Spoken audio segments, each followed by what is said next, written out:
Jamie, I am so bummed that Joe is not here today because the way you were on the show is he called me and he was like, I just had a great conversation with this gal, Jamie. I really want to have her on the show. I want you to meet her. He was teeing you up and then he got pulled into something, but now I get to talk to you. So I'm just going to call this girls club and we're going to have a great chat today. So thank you so much for Yeah, I coming love on. it. I love it. Yeah. So I'm excited to have a chat and see what comes from it. Well, something that we start every episode the same way. We ask an icebreaker question. And so I'm going to ask you, what do you wish you would have known before becoming a solopreneur? Well, probably if I would have known a lot of things, jokingly enough, I would never have started. Maybe that's what most of us think, right? Honest. But but probably one of the things that I wished I would have known is that in order to grow a business, you have to have a system to consistently find, get in front of, and convert clients and customers. That was the biggest challenge for me that I did not realize going into business for myself. And probably like so many in the audience, that's probably a huge headache. But I wished I would have known that sooner than later. Isn't it crazy how much you just kind of kick the tires in the beginning, just trying to figure it out? And then once you have the systems and processes in place, it's like, oh, I wasted so much time. And we all go through it. So, looking back on those days, what were the biggest mindset shifts you had to make as you transitioned from the corporate world into solopreneurship?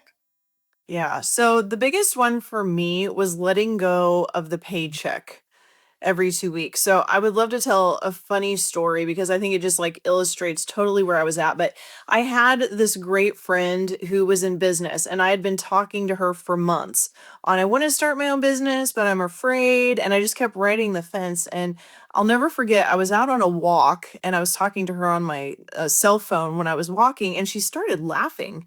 And I said, "What are you laughing about?" And she said, "I just got the funniest visual and I have to share it with you." She said, "I saw this little bird and he was sitting on this little twig and all of a sudden he flipped upside down and he was holding on so tight to the limb that he was willing to hang upside down." And she said, "That's exactly what you're doing by holding on to this job, is that you Whoa. want to be an entrepreneur so much, but you are so afraid to let go. You're like this little bird that I just saw, this little vision that came to me." And so we just started laughing and I will never forget that. And at that moment, I realized that I had to take the risk and let go and just go with this feeling that I knew was right for me.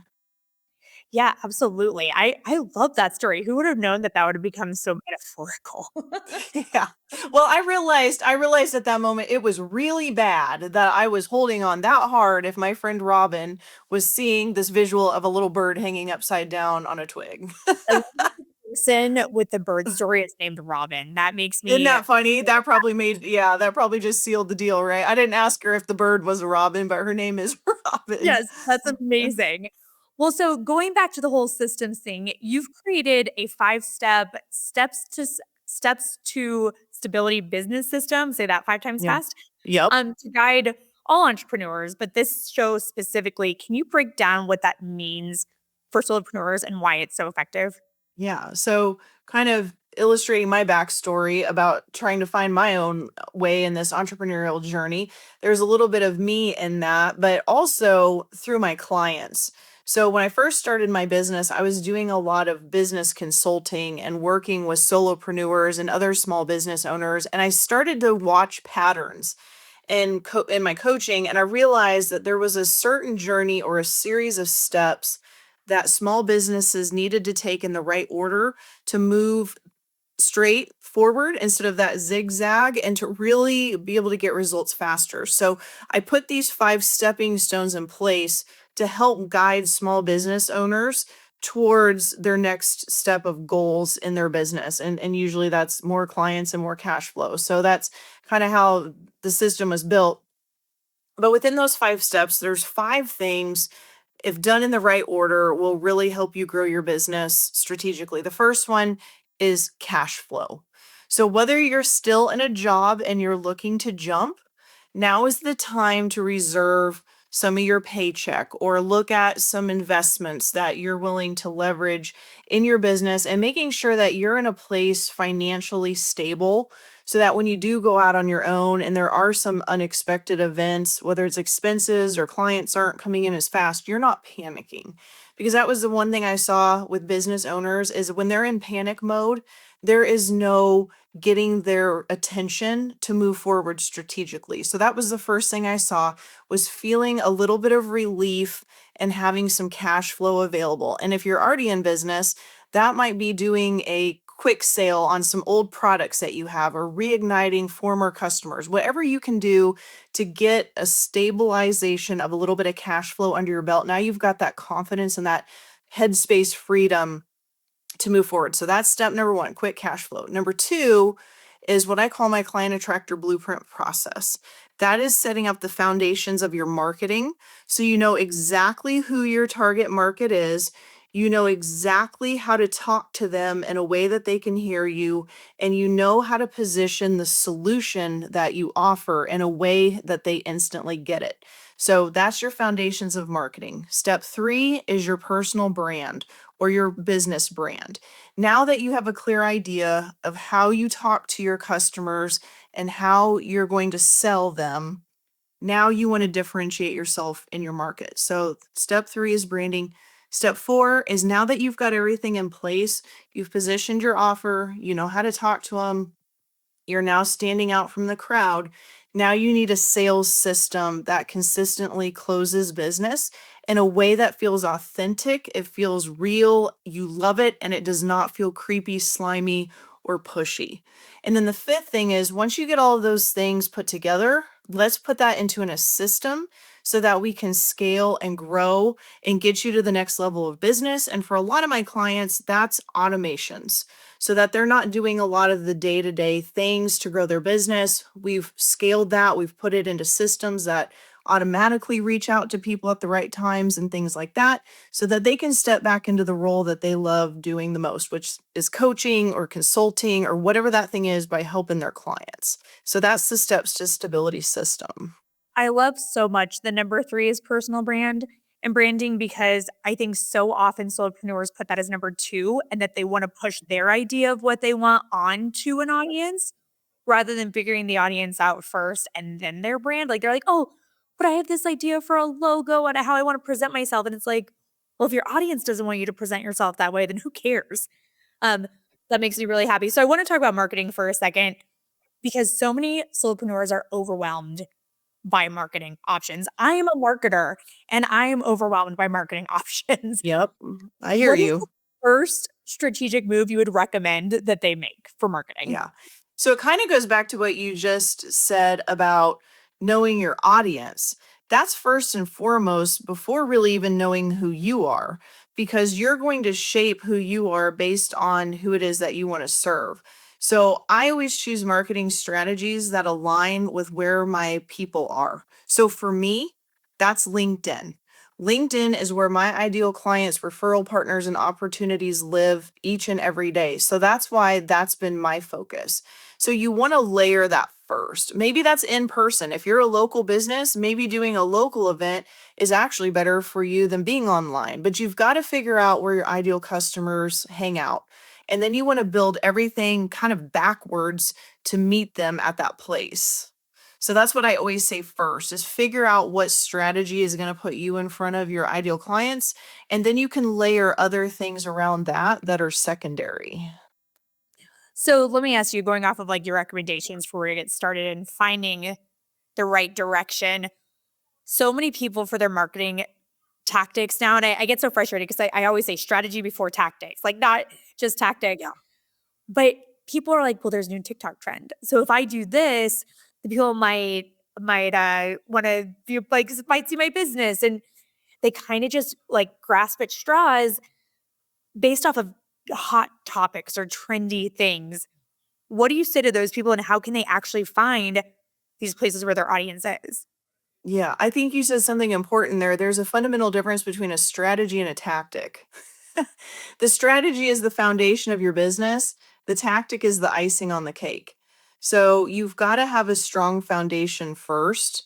And if you're just out there with the tactic of the week, you're not going to get the consistent results that you're looking for. And I think something else that people misunderstand when it comes to marketing is that when you look at what we call a buyer's journey, or we probably call it a pipeline, a sales pipeline, if you've heard it that way. Within that journey or pipeline, there's different segments. And really, what we're doing with marketing is we're building an end to end relationship. So you've got to figure out where your target market is or where your prospect is within that segment.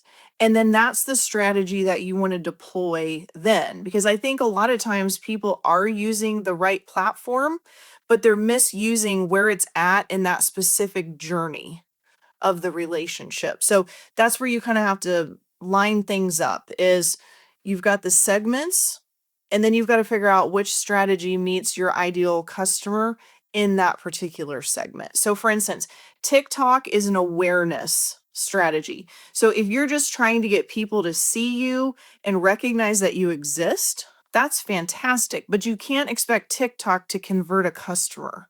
And I think that's where a lot of people get frustrated, or they're silently misusing things. Is it's not that the tool is wrong, and it might be that you're saying the right things, you're just not using the tool in the right step of your customer's journey. Absolutely. So once you figure out your audience and where they are, and you figure out where they are in the journey, you need to focus on the messaging, obviously, for each phase of the journey. What mistakes do you see solopreneurs make time and time again when it comes to their messaging? The number one mistake that I see is they don't fully understand their market. And it's been so interesting to me on this whole journey of growing my business and working with people all day long on marketing is whether they're new, they're fresh out of the gate in a business, or I've seen extremely successful and established businesses, they really don't know their ideal customer at a deep, profound level. And if you cannot reiterate the conversation that your ideal prospect is having in their head at 2 and 3 a.m. when they're awake with their problem, then your messaging's not clear enough. And most people that I've run across, I would literally say, even in the agency side of my business, where people are wanting me to build client acquisition systems, when it really comes down to it and we start getting analytics on outreach, oftentimes it's because they really can't answer three questions deep about their ideal client. And that's where a lot of marketing goes wrong, in my opinion, and what I've Yeah. seen. Oh, I couldn't agree more. And aside from not knowing who your audience is, what else would you say separates a person from struggling to get clients versus someone who consistently brings them in? I wish there was just like one clear answer. A lot of times it's really just sitting down with a diagnostic and going back to that pipeline or that journey and looking at each phase of that and figuring out where the snags are. But I think another fundamental problem I often see is that we start a business because we have a passion or an expertise for helping people. So we automatically assume that we know what our clients and customers need, and I see a lot of business owners trying to sell that, then it is listening to their target market or their ideal customer and really tailoring a solution based on the needs of that person. So that would probably be the second thing that I see a lot of people go wrong is if it's not a messaging problem, it's usually a positioning problem. And it's more like, I want to tell you what you need instead of making you felt heard, and that I'm listening to you. And based on what you're telling me, this is what I suggest we do together, or that you invest in. No, I couldn't agree more. Well, I want to circle back because we were talking about LinkedIn a bit ago, and you emphasize building genuine connections, like LinkedIn, for example. How can solopreneurs cultivate those meaningful relationships without being salesy, whether it is on LinkedIn or in the real world? Yeah.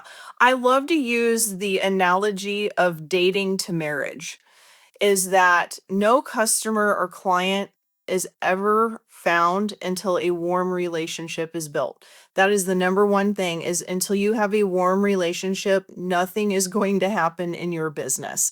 And so it goes back to dating. You go on a first date and you might really like that person, but if they were asked to ask you to marry them, that would be weird and too forward and way too pushy. And that's what we're doing in our businesses, is we're not taking the steps just like a courting or dating process in order to create that relationship to where a yes or a marriage proposal, in our case, a sale, is ever possible.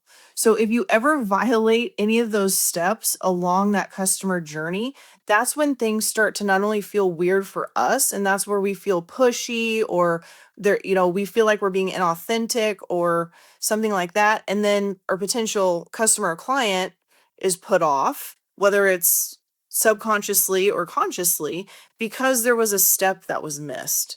So that's another suggestion I have too, is if sales aren't landing, is look at that entire process that you're building and see if you're too forward, or maybe you're not asking at all, and trying to figure out where is that happy medium, because you still need to push that relationship forward, but you can't do it too fast, but you also can't not offer the next step either. What role does consistency play in networking and like lead generation? Because I feel like people try it, but they just get burned out so easily. So what would your Yep. advice be there? So it kind of goes back to that whole relationship thing, is I think people get too impatient and they get too frustrated that things are not converting fast enough. And so consistency wins. One of the things that I tell people, especially about LinkedIn, and I see it evolving too, I'm sensing a big shift even in 2026, as early as we are, that is really not a sales machine anymore. It's more of a credibility and validation system. And so, in order to convert relationships, again, you've got to take the right steps, and it's consistency over time. And what I love to tell people is, a lot of times your competitors are just as eager as you are and impatient, and they'll often drop a relationship very early on if there's no buying signal. But I disbelieve that. I believe that most people, if they know, like, and trust you and you really solve a problem they have, will tend to buy from you, but the question is when.